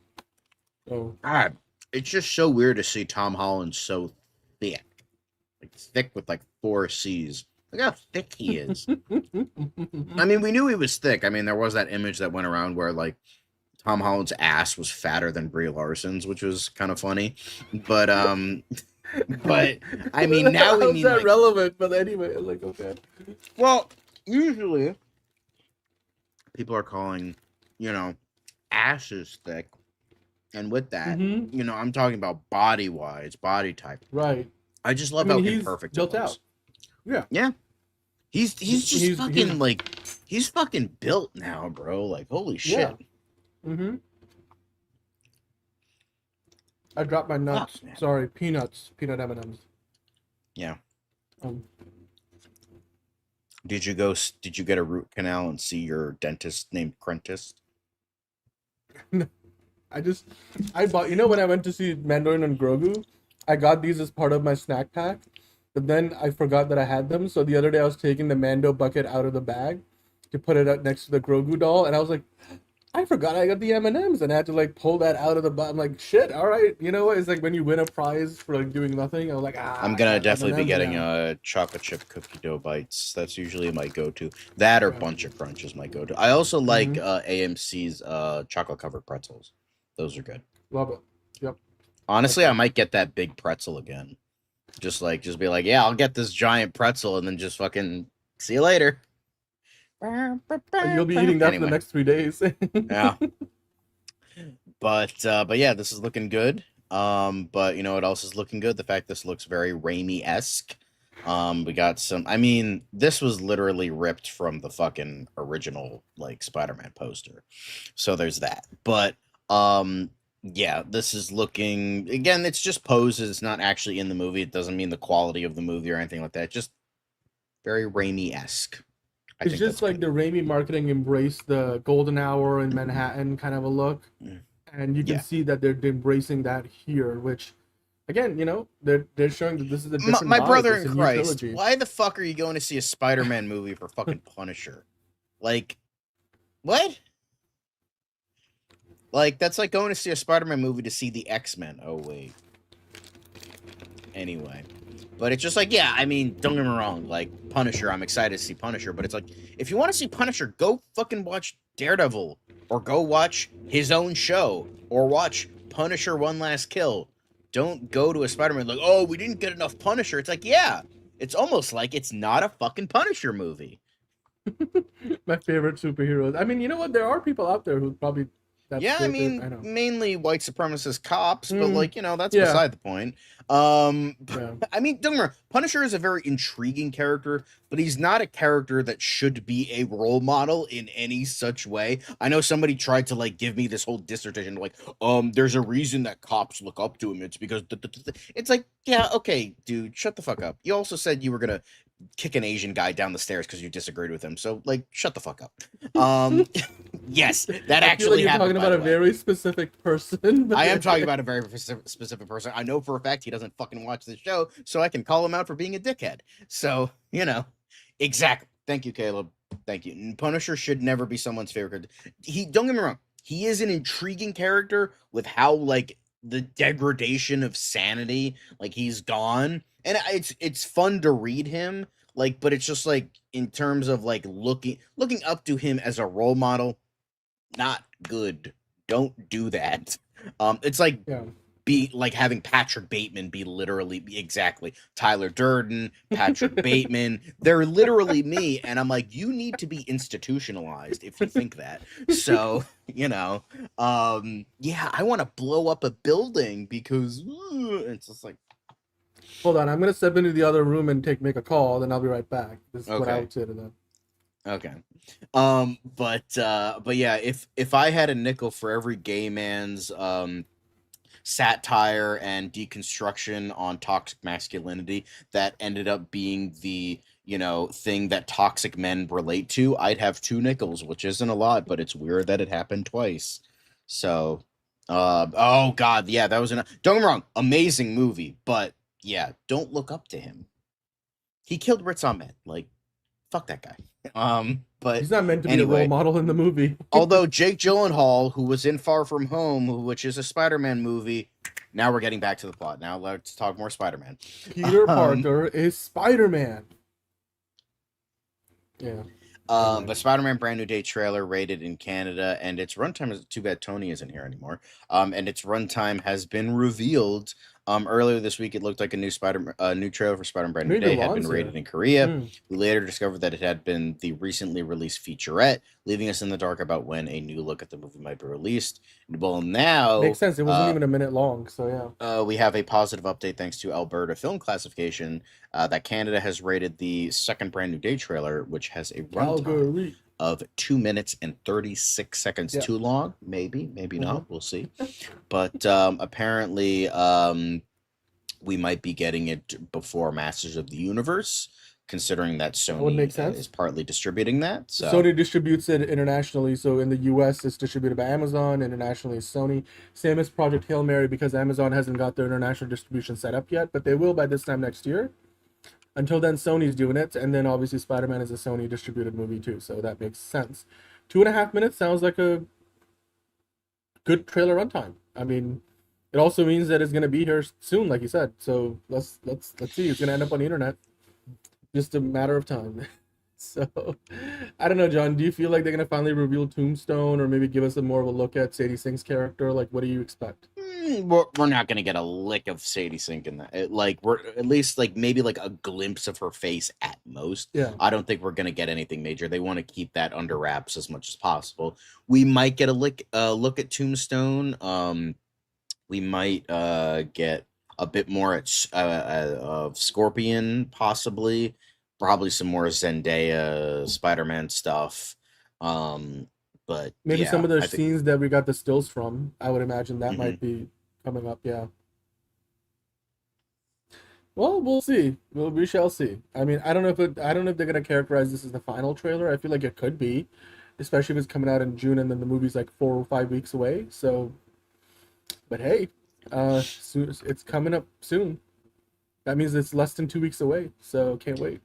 And I can't wait to see if we ever find out who the actual new leader of the Hand is, like in terms of who that character is meant to be. So, or if there's any extra significance to that. Not the only Spider-Man related stuff. We now go to the small screen with Spider Noir because Nick Cage has revealed who. I actually did watch this interview. Nick Cage actually revealed who his favorite live-action Spider-Man is. As he's possible got his head in the right place. Surface. And he said, I thought Garfield was a really great Spider-Man. I thought he did a really terrific job. He's a marvelous actor, but in my view, the best Spider-Man of cinema. In related news, Film caught up with Spider-Man Noir co-showrunner Oren Uziel, who revealed that a cut season 1 storyline could factor into a potential second batch of episodes. There's a character, I'm hoping to remember his name, called Styx, I believe, who, when he touches you, you die. And I love that idea. I loved it for Noir, and maybe I'll use it in season 2 if we do one. I can't imagine they don't, because I've been hearing nothing but amazing things. It's amazing. It's amazing. I'm in the middle of season. Like Andrew Garfield was. I'm in the middle of episode 3 right now. It's just fucking amazing, and I absolutely love it. I'm on episode 4. Yeah, it's amazing. It's great. God, Brendan Gleeson is so fucking good. He's so fucking good. Yeah. I agree. Absolutely. I mean, it's so pretty amazing. Much even people who don't love those movies agree Andrew Garfield was the best Spider-Man. Like, he was. Like, he was. Tobey Maguire was the best Peter Parker. Yes. Andrew Garfield was the best Spider-Man. Tom Holland is decent at both. Like, yeah. I personally think he did both really well. It just he never got a third movie. So anyway, but yes, I'm so glad it's finally getting validated. And you know what? When Nick Cage says it, then it has to be true. So I think like all debates can end. And now, no, you're saying it wrong. The best. Dan, you're saying it wrong. It's Nick Cage. I beat you to it, Caleb. I beat you to it. Wait, no, we have the video, John. Wait a second. We have it. It's or do we? Oh yes, it's right here. Daddy's gotta go to work. I feel the need for speed. That's a cute outfit. Did your husband give it to you? I'm Nick Friggin! Okay! Really? There it is. We don't have to play the whole thing, but boom. It's Nick Friggin. Great stuff. Cage. Yeah. Yes. Thank you, Caleb. We try to get ahead of things sometimes. But yeah, I think season 2 is on. It's just a major problem with this. It's probably a little bit more expensive. Not like Amazon doesn't have fucking money to burn. I mean, The Boys has ended, so they're not diverting a ton of money towards that. But it is like it's a period piece. It's more niche. It's a little weirder. Nick Cage is a big star, so we'll see where it goes. But I believe that this is strong enough to get a second season. But or that's just my bias. I hope for it. I think it is too. But now we have to go to Rumorville, Dan, our favorite town to visit. We have to talk about rumors. Spider-Man status quo, Tommy Maximoff plans, Electro versus Blank, and more. Um, the Marvel rumor mill is spinning at full speed as we head into one of the most stacked periods in MCU history. Brand New Day, Doomsday, all that, and anything in between. Some of the highlights today include new details about where Peter Parker's story goes next, the latest on characters like the Sentry, Matami, Monica, Valkyrie, and several actors on Kevin Feige's radar. This is coming from Cosmic Circus, so grain of salt. But yeah, Okay, so so there are he's Boomerang is what supposedly they're going more for. layers to Emin Esfandi, who played Ezra in Ahsoka and Rebels. By the way, his love interest for MJ in Spider-Man Brand New Day, which may tie into rumors that his character is secretly Boomerang, or he might be Paul, which, let's not have that happen, but I wouldn't be shocked if, like, he's like, actually, I go by Paul now. Anyway, as for where we'll find Spidey in this movie, it said he's basically buried Peter Parker. He has obsessed himself with being Spider-Man. Think of Robert Pattinson as Batman, except Peter uses his jokes and mask as a defense and coping mechanism. That's always been the case. Peter has always used his jokes as a defense and coping mechanism. That's just the character. Oh, so you're finally adapting the character? Crazy thought. Anyway, despite what we've seen in trailers, New York is apparently divided in how it feels about Spider-Man. I agree with that. I think that's how it should be, because you're going to have the haters who are like, fuck Spider-Man, and then you're going to have the lovers of Spider-Man. You're going to have a little bit of both, so I think that makes sense.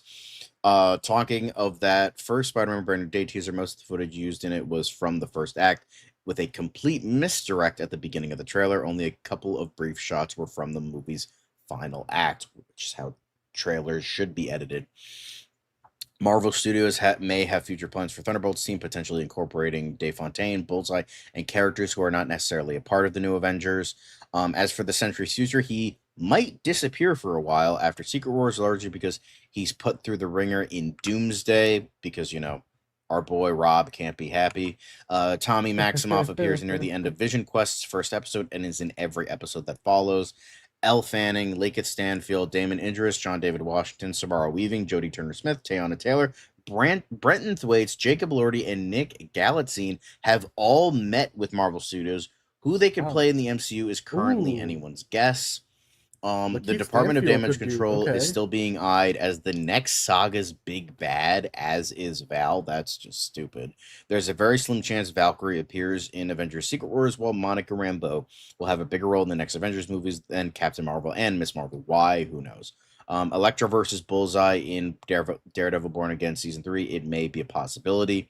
This guy has leaked lots of videos from the set of Daredevil Born Again in the past, so I don't know if he's bullshitting or not. But I did see some stuff from Jose Perez, yeah.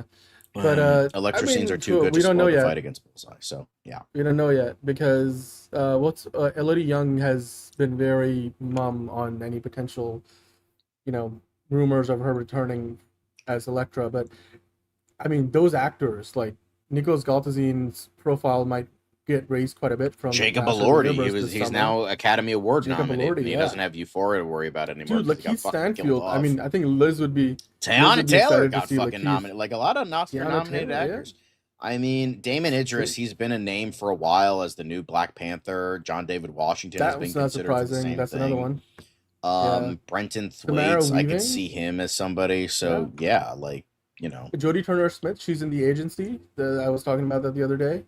Those are some. I mean, a lot of them could be in the next X-Men movie, so that's one. Jacob Elordi as Cyclops, that would piss off a friend of mine, so I think they should do that. But we should leave the rumors and rumorville and move on to talking about something that the Russo brothers were saying. Because I think, well, not really saying, but like they just put up an image, and it was literally just a color block, like. A swatch is what it's called. Yes. Swatch, yes. But leave it to, the internet, as the Russo brothers knew, and somebody went and did a color pick and found the hex code for this particular color of green, John, and it turns out it spells out the release date of Avengers Doomsday. Actually, no, it's not the release date. Go down in the article. You know what, Manos? Some of those names probably are lined up. So it's very possible, but it doesn't spell the release date of the movie, John. It potentially spells the release date of the trailer, because the hex Yeah. code was 71826A. I don't know what the A is meant for in this case. I'm sure they tried to get it to be as close as possible, but I mean, 71826 Avengers. I guess, yeah, sure. It's also just the hex code, but 71826 could, in American date language, could mean July 18, 2026. What's happening on July 18, 2026, John? Let's find out. So July 18, that's the Isn't same that when weekend fucking that... Spider-Man's coming out? Nope, that's the weekend that the Odyssey releases. The Odyssey might be the biggest movie of the summer, John. And that might be the same weekend that we get the Avengers Doomsday trailer coming out. If this is...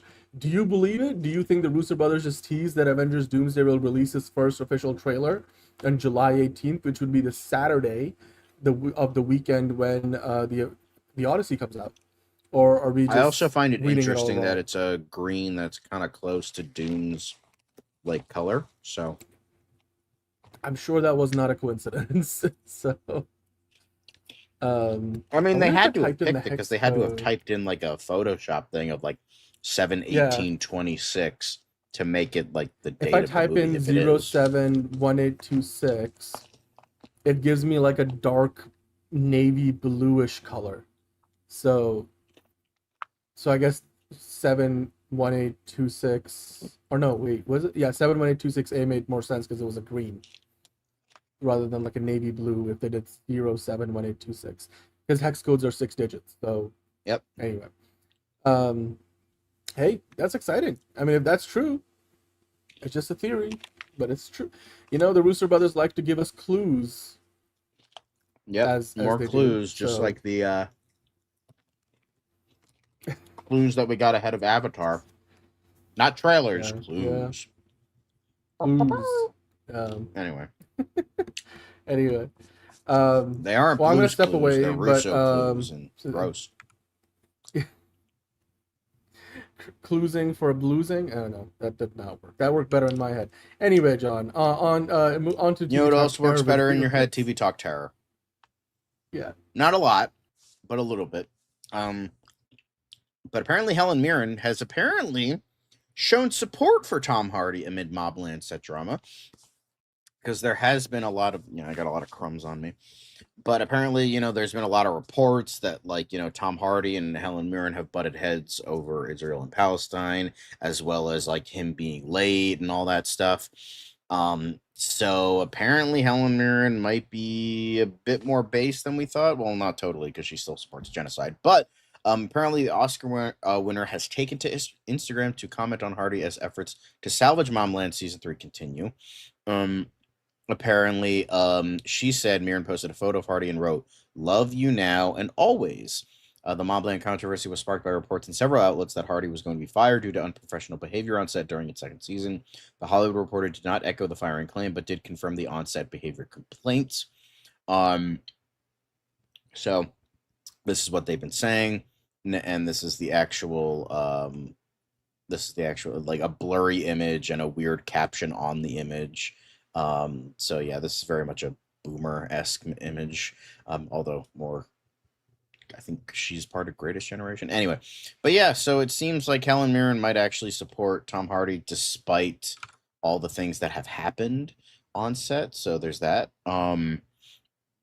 So also Dan had to duck out for a little bit. So he'll be back eventually.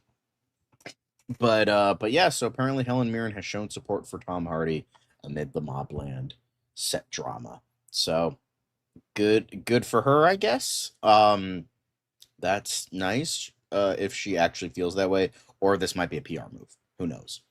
But the next thing we have is House of the Dragon. Final trailer brings dragons to King's Landing and war to the high seas. So if you're excited about House of the Dragon, if you're excited about Game of Thrones, if you're excited about what is going to be in the future of this universe, then by all means give this a watch, but I don't really care. So that's it for TV Talk Terror, because when I'm around, DCU Daily is quick. So now we move on to quick hits. Speaking of quick, because now we put that Bossa Nova elevator music on and talk about the quick hits. And the quick hits Don't worry, shall be quick. But first things first is a little bit of pew pew. Florence Pugh, that is. Apparently, Paramount has won the bidding war for Florence Pugh fantasy drama The Midnight Library. The adaptation of the book by Matt Haig is likely the biggest deal out of the Cannes film market. So with that, the story centers on Nora Seed, who finds herself in a magical library between life and death, filled with books that offer her to see the many outcomes of lives not lived. Pugh is slated to play Seed, so that makes sense. It's kind of, it kind of feels like the vibe of like, a bit of like multiverse-esque stuff, but it's interesting how they'll try to make that work in like a movie setting. It's one crumb that won't leave. Jeez, goddamn. But yeah, that sounds exciting. Sounds fun. I'd watch it. Sounds cool. Apparently, Ryan Reynolds and Hugh Jackman are on a boat for a Disney Plus sailing docuseries. Disney and boats have not really gone well as of recent because, there's a bunch of people that film child porn on the Disney cruise ships.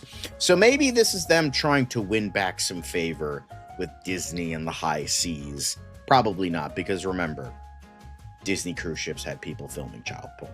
So, yeah, fun. We're not going to let you forget Disney, you fucking pieces of shit. So, yeah, fun times. But yeah, if you're curious about a sailing docu-series by Ryan Reynolds and Hugh Jackman, then cool, I guess. I couldn't fucking care less. Anyway, next up, apparently The Birds is getting the limited series treatment starring Sarah Snook, and it hits the TV marketplace. A new take on Hitchcock's classic comes from Tom Spaziali, David Heyman, and UIS. 63 years after the release of Alfred Hitchcock's The Birds, one of the most recognizable horror titles in the history of cinema, is getting a remake in the form of a limited series. The high-profile package, which is being taken out to buyers, has Emmy winner Sarah Snook starring and Tom Spaziali writing. It comes from Universal International Studios, whose sibling movie studios Universal Pictures produced the 1963 feature. And apparently, it's The Birds is a limited series is described as a visceral present-day reimagining of Hitchcock's classic, set in Spaziali's home state of Alaska, with a murder mystery at the center and new characters, led by a new female protagonist, Mira Massey. Snook. So why the fuck are you calling it The Birds if it's nothing like The Birds? I will say The Birds isn't one of my favorite Hitchcock classics, but hope this, yeah. Wow, that sounds boring and pointless. Try not to remake Hitchcock Challenge if possible. Yeah, I mean, I was open to this because I'm actually not the biggest fan of The Birds. I will say it's one of my least favorite Hitchcock movies. Not a bad movie. It's just, I think it's okay. I think there are other much better movies. Like, I think Rear Window and Psycho are much better. North by Northwest. Yeah, exactly. The Birds fine. So maybe it could have benefited from a really good remake. But yeah, this just seems like literally The Birds in name only. That's essentially what it is. Because it literally has nothing to do with The Birds. Not the same state, not the same time period, not the same characters, nothing. So yeah, this is weird. This is definitely a fucking weird thing to do. Anyway, yeah, Vertigo. I have not watched Vertigo yet. I will watch it eventually, but yeah, Vertigo is also peak. I just have not seen it yet. But next up, speaking of Paramount retitles K-pop pick, shifts release date. So apparently, Paramount's K-pop Superstar the movie will now be known as K-pop The Debut, with the Benson Lee directed title now shifting from February 12th to February 26th. So if you care about K-pop stuff, it seems to be that Paramount is trying to ride the highs of K-pop Demon Hunters. So yeah, very cool. If you like that stuff, I don't really care, but if you want to watch it, cool. How to watch Canadian Screen Awards online to see heated rivalry stars Mike Myers and more.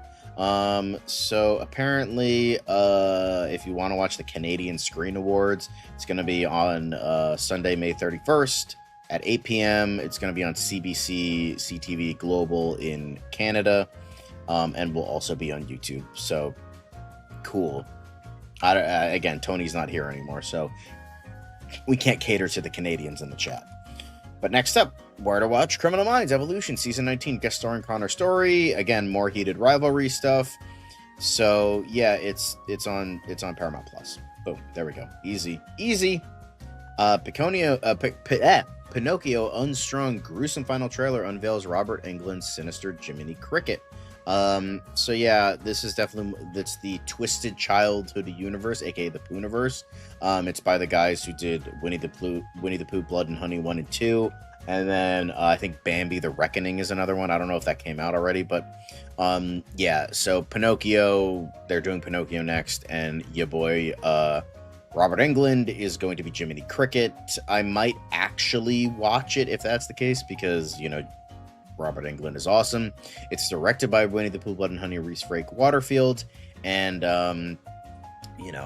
Pinocchio Unstrung follows young James as he learns of his grandfather Geppetto's deadly secret, Pinocchio, and it's described as a dark coming-of-age reimagining of Pinocchio. This unsettling tale follows the iconic puppet's disturbing journey toward becoming real. So it's definitely like more Child's Play vibes. I'm going to take a wild guess that James is going to be a kid and Pinocchio is going to take over his body, and then it's going to end with like the James character dying and then Pinocchio becomes a real boy. So yeah, it could have been cool, but it didn't have good writers. What a shame. Anyway, now we move on to the last quick hit. Game of Thrones star Emilia Clarke admits to being absolutely livid about Daenerys' fate. Aside from what I brought as an actor, I didn't have any creative input, nor did I want any. I was given the seasons and I, to the best of my ability, empathized and understood and tracked every choice she made, so it felt like mine. I felt like that was what my job was. I don't want to specifically say. There's just been a number of occasions where I've been like, this ain't right. And again, it's not through someone abusing power. It's through lack of thinking and care. So, yeah. That's woof. Nobody hates Game of Thrones more than Emilia Clarke, I guess. But that's it for Quick Hits, guys. Thank you for watching the Quick Hits, because now we're going to be getting into stuff that aren't Quick Hits, and that's DCU Daily. But thank you for watching this side of the show. We're going to have a bit of DCU Daily, not a ton of DCU Daily, so it's probably going to go by real quick. And then we are going to go into Fancast Friday, where we're going to continue the DCU love. Well, not DCU love, but Beck's love with casting Robert Pattinson's Robin. So we'll see you then, and stay blessed. It's another project that's been blessed from the beginning. There's the shot right there. That. Okay, we don't need to see right there. Hey, buddy. Eyes up here. Now you want to get nuts? Let's get nuts. Here we go. Victory mine. Ask me how am I doing? I'm telling you, really, I'm doing sublime. I never wait in the stewardess line. I just go do it. I'm moving my time. Really had nothing to do with it. How am I moving? I'm moving like you want to shine. Follow my lead. Don't listen to lies. I had to put me all on the line. That's why I know that victory's mine. I prefer Jared Leto. Hunka hunka.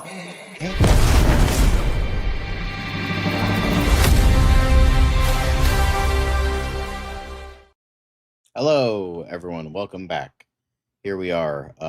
We are talking about DC stuff today, as we always do. I'm your host, John. Fortunately, Dan had to leave, so he's not going to be coming back for this show. Hopefully, he'll be back for Fancast Friday. But even if he is not, it's okay. You still have me. But now we have a couple of fun things to talk about. What are the fun things to talk about? Well, in regards to the Pantheon of DC News, we have a little bit of What Did Gunn Say, a little bit of Summer of Supergirl, and a little bit of Man of Tomorrow. And then I'm also going to be talking about Lego Batman like I usually do. So let me organize this and get us started, because the first thing is, what did Gunn say? What did Gunn say? Well, Gunn talked about Brainiac for a little bit, because he said this in regards to he likes to, post his debut anniversaries for various characters, and he's had this to say about Brainiac. Brainiac is what happens when intelligence loses all connection to humanity, and Superman is as human as anyone, so I get why they have beef. Brainiac made his comic debut on this day in Action Comics number 242. So, very nice to see. Very nice to see the love for Brainiac. I cannot wait to see what Lars Eidinger does with the role, because with how he has talked about this role, with how much weird sort of respect he has for the comic book like film, it's just very interesting. Yeah, no, I'm gonna be talking. Like, I'm on chapter 5, bro. We're gonna be talking about it. We're gonna be talking about major stuff there. So yeah, Gunn said this in regards to Brainiac, but that's not the only thing. The probably the bigger story that we're going to be talking about is well, there was a rumor that was going around in regards to Teen Titans, that like picking a director, and we didn't talk about it because we knew it was pretty much bullshit. Well, James Gunn has already debunked it because James Gunn has shared the movie update for Teen Titans, and it debunks the director rumor, and he says this insider isn't inside much. Well, he's inside his mother's basement. Kidding. We got confirmation that a live-action Teen Titans movie was in the works at DC Studios back in 2024 with Supergirl writer Anna Noguera, who is also now developing the Wonder Woman reboot, which she's probably focusing on, and she was enlisted to pen the script. Updates have been few and far between, but there have been plenty of rumors doing the rounds. DC Studios co-CEO James Gunn has now responded to a fan on social media by debunking a recent report that Euphoria creator Sam Levinson, oh god, that would have been bad, is in talks to direct the project. The source always seemed a little sketchy, but the rumor did end up getting some traction. No, it's not true. Not talking to any directors quite yet. This insider isn't inside much.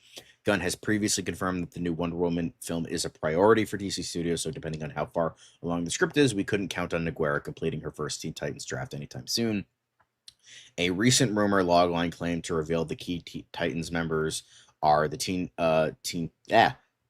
to reveal the key Titans team members. The Teen Titans are further apart than ever before until Damian Wayne recruits Starfire, Raven, Beast Boy, and the new Kid Flash to join him in a fight against his own grandfather, Ra's al Ghul, which is partially based on the rebirth run of Teen Titans, although with different, not as notable characters like Crush and Jin, and Kid Flash is thrown in there, but the Wallace West Flash, not the Wally West Flash.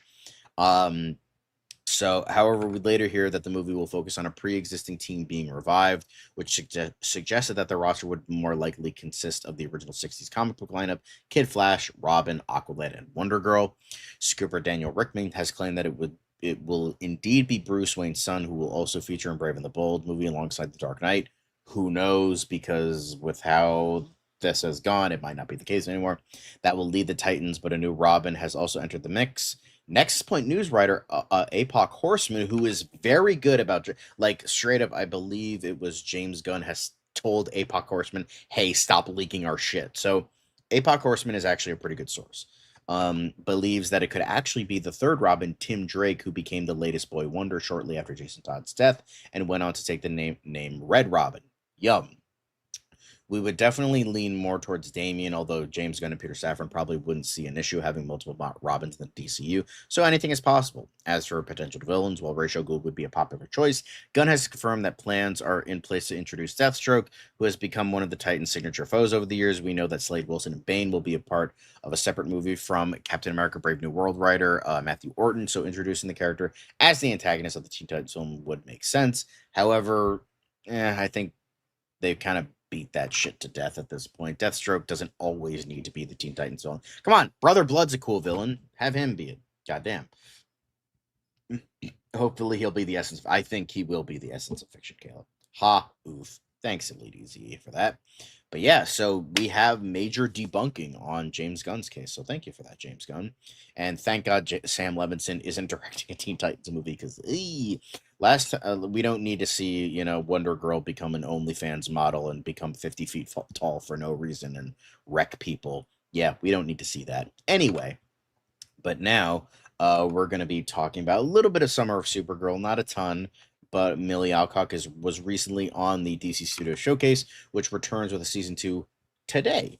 They sit down with the star of Supergirl, Millie Alcock, and talking about what the character is going to be, what the plan is, how she's battling with herself and all that.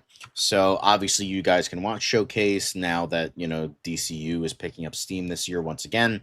Showcase is back and delivering us all the behind-the-scenes drama. So if you want to watch that, it is available on HBO Max right now. So I might actually watch this because I'm curious if Millie Alcock has anything to say in regards to the rabid anti-fans that are making her job a hell of a lot harder than it needs to be. So, I'm curious about it. I haven't watched DC Showcase stuff, but yeah, this might be interesting. So go watch it if you want to. Then finally, we have a bit of Man of Tomorrow news. Speaking of the essence of fiction, yes, please. That would hopefully be the case. Puppet King, Jesus Christ, you're doing deep cuts. You are doing deep cuts, Gail. I don't even know Puppet King. Anyway, Snoo Wonder Woman. We can only hope. Just hopefully she does it with consent this time, unlike Wonder Woman 1984. But we move on to the final bit of news today, and that is a set photo for Man of Tomorrow. See, not a lot of stuff today, but that's all right. Yeah, I haven't seen a lot of the stuff. I've seen clips here and there, but I haven't seen like a whole podcast from them. But yeah, HBO Max, go watch it. But apparently, we already know that Jitters Coffee is part of this universe, but we got Atlanta Filming posted this. They said someone found one location July 9th. They get super caffeinated. Very cute, very funny, but nothing major. But we might be getting some leaks the next few days from either Atlanta Filming or other people showcasing the set photos from Man of Tomorrow. So honestly surprised we haven't gotten more. So yeah, we got Jitters. And I think we also saw, and then we saw that Daily Planet van. So that's cool. So yeah. Oh, okay. Well, I'm still curious to see. Anyway, but yeah, that's it, guys. That's it for DCU Daily. I said there wasn't a lot of stuff today. But now we're going into more not the DCU side, but still DC, but just that's all the news stuff for DC. Now we're going to be talking about, I'm going to be talking about Lego Batman. So with that, let's get the music going. Not a ton of where is that? There it is.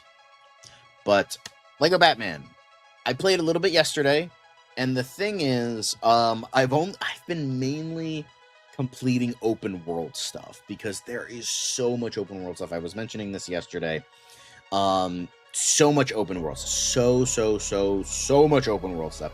Possibly too much open world stuff, because in terms of, to anybody who has not played this game, there's a lot of, you have the main story, which is like you have like official like missions where it's like you go into like major cutscenes, you fight a lot of bad guys that belong to the main villain, but you also have like open world missions as well, where it's like it's part of the story, but it doesn't go into a cutscene or anything like that.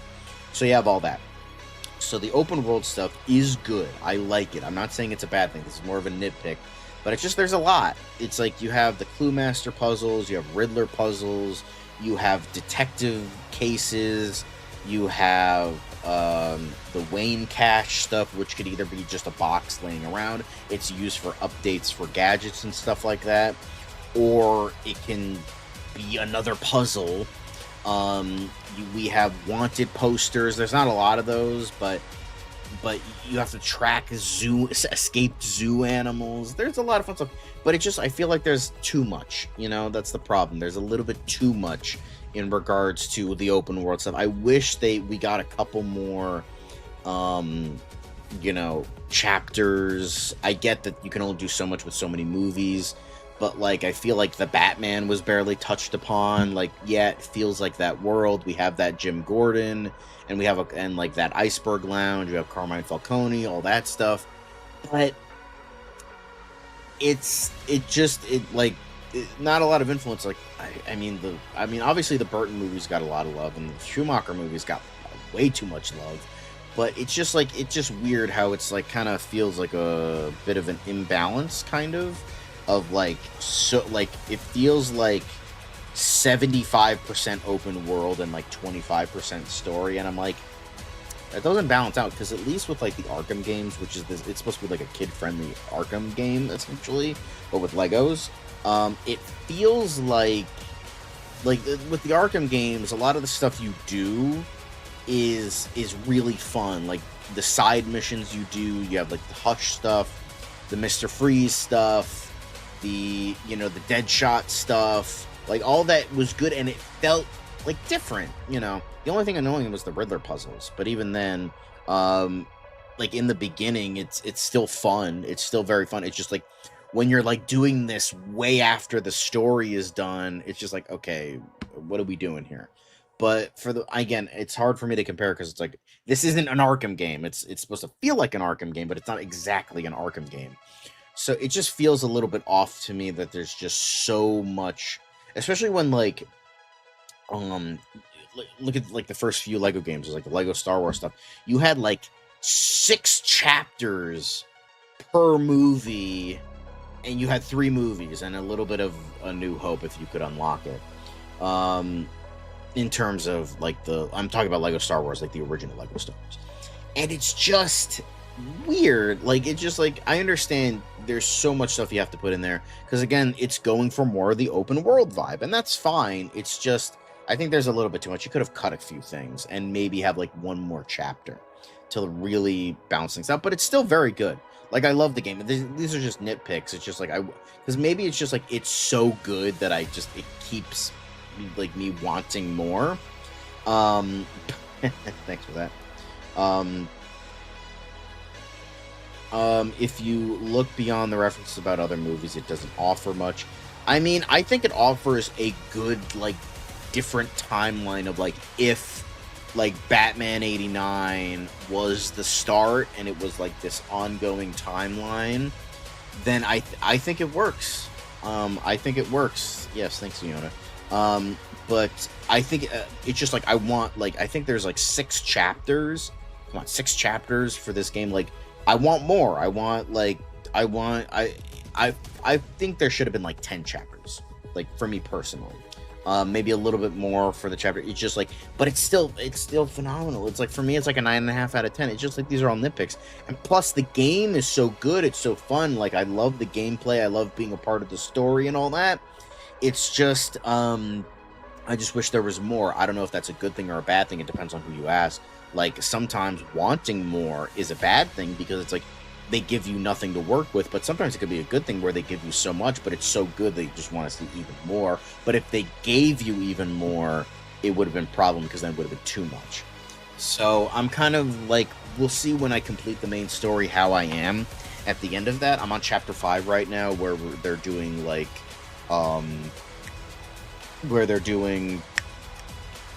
the Nolan movies. They've already kind of done Batman Begins a little bit, but they're doing it seems like they're doing Dark Knight and Dark Knight Rises right now, because Dark Knight, they're bringing in the Joker again. This time he looks like Heath Ledger, and then they're doing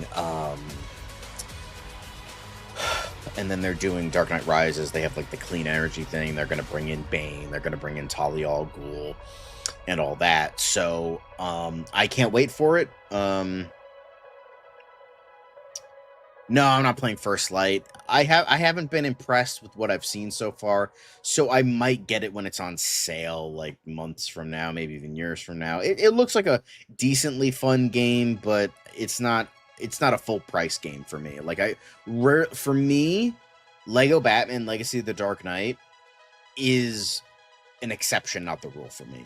Because one, I play mostly like indie games. I rarely play AAA titles because none of them interest me. They're just not like, I like simulators. I like survival stuff. This has been like an exception where I pre-order something, I get it on the first day, I get the deluxe edition, and you know, this is very like not like me at all. But I have been enjoying it because I played Lego games so much as a kid, and then I kind of fell out of love with them. I felt like Telltale was kind of being a bit lazy with a lot of their stuff. Like when it was reaching like Lego Star Wars 3, Lego Pirates of the Caribbean, I just felt it was very stale by that point. Like it was not very good, not creative or interesting. And so with that, I was just like, you know, and I was getting every single, like, I wanted to buy every single Lego game at that point. So, and then when I eventually was like, I kind of fell out of love. And then I heard like, oh, they're doing Lego Batman. I'm like, oh, this looks really good. And then everything I saw was like getting me more excited. And I'm like, this looks like this is the fucking shot in the arm that the Lego series needs. So I played a little bit of DC Supervillains, but unfortunately I couldn't keep playing it because I bought it through the PlayStation Store, and I stopped paying for PlayStation because I never play my PlayStation anymore. So I essentially just, I can't play that anymore, and I'm not going to pay for it again. So I might try to play Lego Batman 3 Beyond Gotham. I've heard that one's okay. Like, I've heard the first 2 games are much better, but I'm curious about it. So maybe when I finish Legacy of the Dark Knight, I'll go play that. But yeah, that's it for because again, I played a little bit of the story. It was essentially the Joker is like, oh, go to the bank, go this place, go this place. So I did a little bit more of like an Arkham silent takedown sort of thing, which I've been rarely been doing because I'm more of a combat guy than a stealth guy. So I've been I love beating people up. It's so satisfying, and the rhythm of it all is very Arkham-esque, and I really love that. So, but I did more silent stuff, and it worked. It was, again, the stealth stuff in Arkham was still really fun. It was just I prefer combat, and there's no choice where you have to do silent like in Arkham, where you could do either or. So I really like that as well. But yeah, I love the game. I'm still loving it. I wish there was more to do in terms of the story and less stuff to do in the open world, but I still love it. I still absolutely love it. So, yeah. If you have the money, go buy it. If you don't, I would say wait. But it's a really fun game. It's a really, really fun game, and I hope they give us DLCs that expand the story, and not just skin packs. Because I know they planned something for a Joker skin pack in September or something like that. So, yeah. But that's it. Thank you for watching, guys. Next up we have Fancast Friday. We're gonna be doing the Bex Robin, the Batman Epic Crime Saga Robin, because that's what you guys voted for. So we'll see you there. Obviously, if you're too tired, go get some sleep. It is very late at night right now, so please go get some sleep. But yeah, makes sense, but it's Take-Two and not No, Telltale did it. They still Take-Two did in fact do the game, but and not Telltale. But yeah, but Telltale was still a part of it. So yeah, I think this was a fun show. I'll see y'all later, but remember, stay #blessed, and remember, join us for Fancast Friday if you can. See you then. It's another project that's been blessed from the beginning. There's the shot right there. That. Okay, we don't need to see. Right there. Hey, buddy. Eyes up here. Now you want to get nuts? Let's get nuts. Here we go. Victory mine. Ask me how am I doing? I'm telling you, really, I'm doing sublime. I never wait in the stewardess line. I just go do it. I'm moving my time. Really had nothing to do with it. How am I moving? I'm moving like you wanna shine. Follow my lead. Don't listen to lies. I had to put me all in the line. That's why I know that victory's mine. I prefer Jared Leto. Hunka hunka!